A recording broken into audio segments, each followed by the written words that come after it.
तो जैसे ही मूवी की शुरुआत हुई तो एक सुनसान रेगिस्तान जैसी जगह पर एक जख्मी लड़की किसी से बचकर भाग रही थी। हम देखते हैं कि इस लड़की का मुंह खून से लथपथ हो चुका था और उसके पीछे एक गाड़ी भी थी। उस गाड़ी से बाहर एक आदमी निकलकर उसके पास पानी की बोतल को फेंकता है और एक बंदूक फेंकता है। वो औरत जल्दी से पानी पीती है और उस गन को उठाकर उसे रिलोड कर लेती है। इस बंदूक से वो इस कार वाले आदमी को मारना चाहती थी, लेकिन उसका निशाना सही नहीं लगता और आखिर में वो आदमी अपने गाड़ी से इस लड़की को कुचल कर मार डाला। सीन यहाँ से बदलता है और हमें दोबारा से डेजर्ट एरिया में एक लड़की को दिखाया जाता है। बॉबी इस टाइम अपने सिस्टर से कॉल पर बात करते हुए गाड़ी चला रही थी। उनके बातों से साफ पता चल रहा था कि बॉबी अपने फ्रेंड के पास जा रही थी, जिसने पहले भी बॉबी से अच्छा बर्ताव नहीं रखा था। इवन उसने उस पर हाथ भी उठाया हुआ था। उसकी बहन कहती है कि कहीं ये ना हो वो भी डैड की तरफ बुरा इंसान निकले और पूरी जिंदगी तुम्हें मॉम की तरह टॉर्चर होना पड़े। लेकिन बॉबी अपनी बहन की बात नहीं सुनती, क्योंकि उसे फिलहाल के लिए अपने रिश्ते को एक बार और मौका देना था।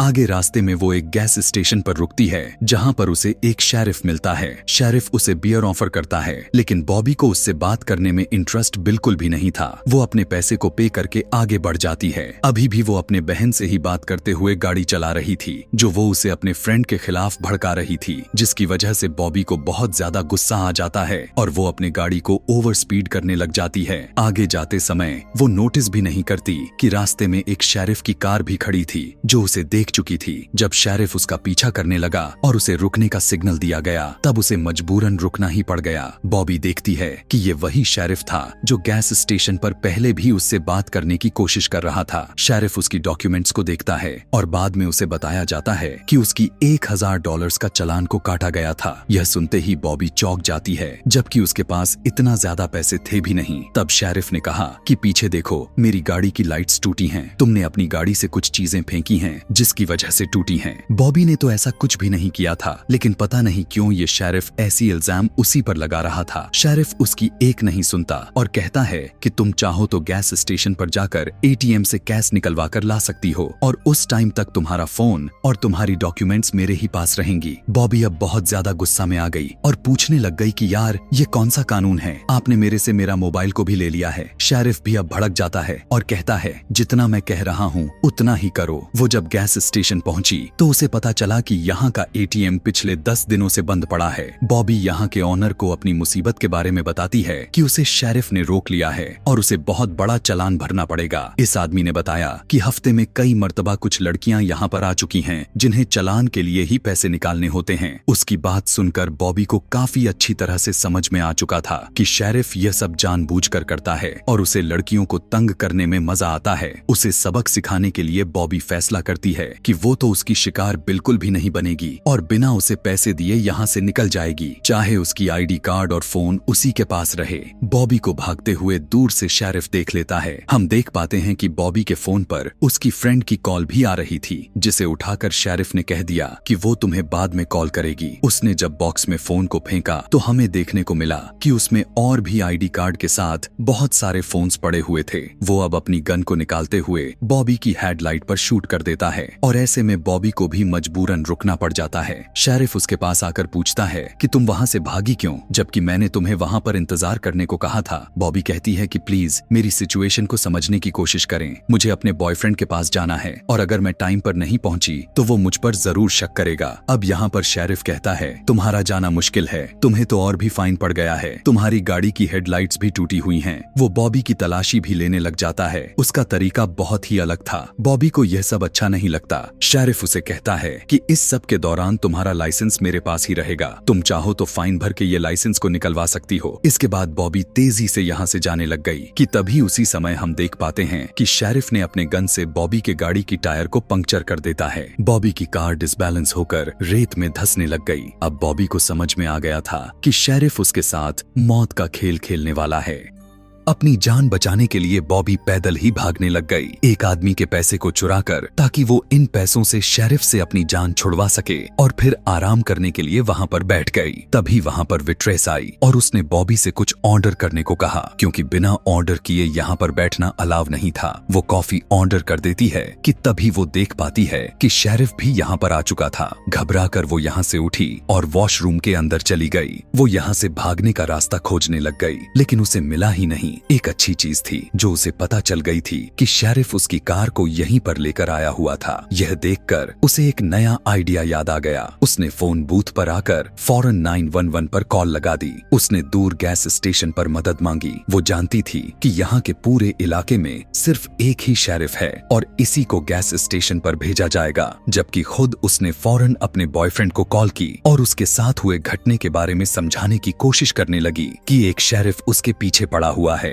वो उसे जान से मारना चाहता है। लेकिन यहाँ पर उसका ही बॉयफ्रेंड उसकी बात समझने के बजाय उसी पर ही चिट करने का इल्जाम लगाने लग जाता है। इसीलिए अब डर कर बॉबी अपने बहन को कॉल करने की कोशिश करने लगती है। वो इसे ये बताने ही वाली थी कि वो इस टाइम मुसीबत में फंस चुकी है कि तभी पीछे से शेरिफ की आवाज आई। शेरिफ यहाँ पर उसे उसकी गाड़ी की चाबियां मोबाइल के साथ उसकी लाइसेंस को वापस करने के लिए आया था। यह देखकर बॉबी एकदम से चौंक गई कि एक आदमी का इतनी जल्दी बिहेवियर कैसे बदल गई। यहाँ पर सब कुछ नॉर्मल लग रहा था। तब उसने अपनी बहन को भी कह दिया, नहीं शायद वो मेरा वहम था, अब यहाँ पर सब कुछ नॉर्मल है। इधर दूसरी तरफ हमने देखा कि जिस आदमी के पैसे बॉबी ने चुराए थे उसने पैसे चुराने का इल्जाम सीधा विट्रेस पर लगा दिया और उसकी बॉस भी बिना उसकी कोई बात सुने उसे उसके जॉब से निकाल दिया। वो उदास बाहर बैठी हुई थी कि तभी उसके पास बॉबी आई। उसने उससे लिफ्ट के लिए पूछा। वो लड़की भी मान जाती है और ये दोनों एक साथ सफर शुरू कर देते हैं। वो अभी बातें कर रहे थे कि तभी अचानक से गोली चली जो सीधा इस लड़की के सर पर लगा और वो वहीं मर गई और उसका खून बॉबी की गाड़ी पर लग गया। इस लड़की को भी मारने वाला कोई और नहीं बल्कि शेरिफ ही था जो पता नहीं क्यों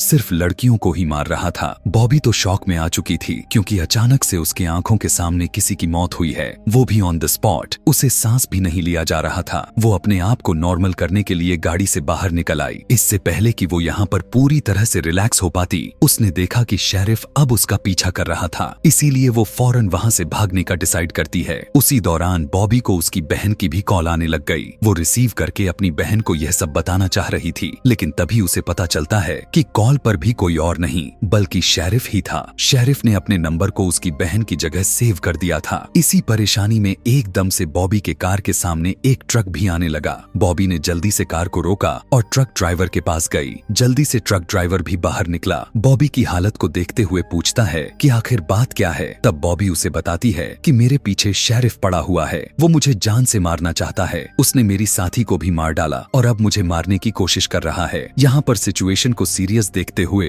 वो लड़का अपने ट्रक से गन निकाल लेता है और शेरिफ के ऊपर पॉइंट कर देता है। शेरिफ उस लड़के से कहता है कि तुम इस लड़की की बातों में मत आना, ये एक किलर है, इसने एक लड़की को मारा है, पुलिस सुबह से इसके पीछे लगी हुई है, इसीलिए इस लड़की को मेरे हवाले करके तुम यहाँ से अपने रास्ते पर चले जाओ। ट्रक ड्राइवर बॉबी की तरफ देखता है। उसकी हालत से ऐसा लग रहा था कि वो कोई किलर हो सकती है। वो समझ गया कि शेरिफ ही गलत आदमी है। इससे पहले कि वो शेरिफ को शूट कर देता उसका ध्यान भटकने पर शेरिफ ही उसे शूट करके मार डालता है। इस आदमी के मरते ही जल्दी से बॉबी अपने कार में दोबारा से बैठकर भागने लग गई। भागते भागते उसने एक सुनसान गैराज में पहुंच गई। अपनी कार को पार्क करके वो यहाँ छुपने की जगह को ढूंढना चाह रही थी लेकिन तभी उसे किसी की कदमों की आवाज सुनाई दी। बॉबी अपने डिफेंस के लिए एक लकड़ी को उठाया, वहाँ के आदमी के ऊपर हमला कर दिया जो उसके पीछे आ रहा था। उसे लगा कि शेरिफ था लेकिन वो इस गैराज में काम करने वाला एक मैकेनिक था। वो बॉबी को अंदर लेकर गया और उसके जख्मों पर मलहम पट्टी किया और उसे कॉफी भी बना कर देता है। बॉबी उसे सारी कहानी बताती है कि किस तरह शेरिफ उसके पीछे पड़ा हुआ है और उसने 2 लोगों का मर्डर भी कर दिया है। उसकी ऐसी कहानी सुनने के बाद वो बॉबी को यहीं पर रुकने के लिए कहता है।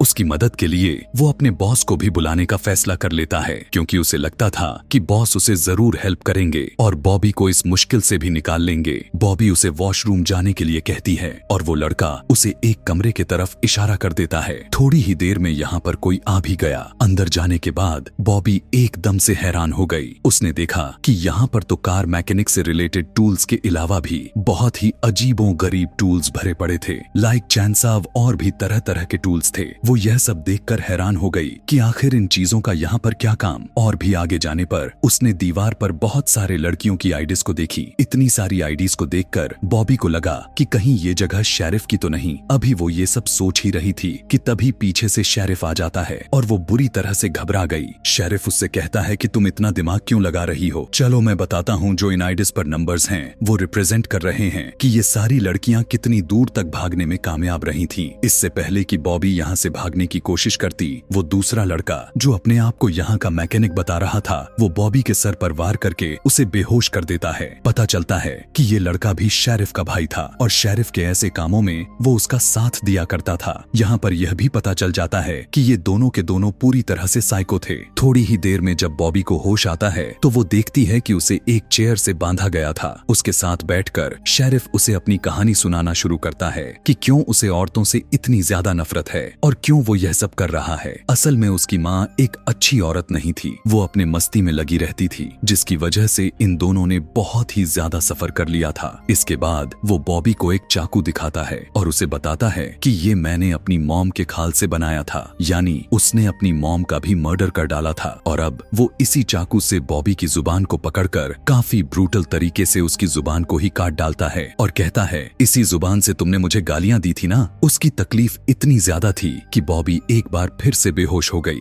जब उसे होश आया तो उसे पता चलता है कि उसको चेयर से खोल दिया गया था। वो उठी और उसने शेरिफ का चाकू को उठाया और यहाँ से बाहर निकलने का प्लान करने लग गई। ऐसा नहीं था कि शेरिफ उसकी इस चाल के बारे में जानता नहीं था। हर लड़की जिसके साथ वो ऐसी घिनौनी हरकतें करता था वो जरूर यहाँ से भागने की कोशिश करती थी। अब बॉबी रात के अंधेरे में बिल्कुल उसी औरत की तरह भाग रही थी जिसे हमने इस कहानी के शुरुआत में देखा था और शेरिफ अपनी कार लिए उसका पीछा कर रहा था। बॉबी जब भागते भागते थक गई तो वह नीचे जमीन पर गिर गई। शेरिफ भी पहले वाली लड़कियों की तरह एक गोली वाली बंदूक को उसके पास फेंका। वो एक्सपेक्ट कर रहा था कि हर लड़की की तरह बॉबी भी उसी पर गोली चलाएगी, लेकिन उसने अपने ही ऊपर गोली को ही चला ली। उसकी इस तरह से हरकतें देखकर शेरिफ काफी गुस्सा हो जाता है। वो सोचने लगता है कि यह खेल ऐसे काम नहीं करता। जब उसने उसके पास आकर देखा कि बॉबी तो अभी जिंदा थी, दरअसल वो हवा में गोली को फायर किया था। शेरिफ ने जैसे ही उसके पास आया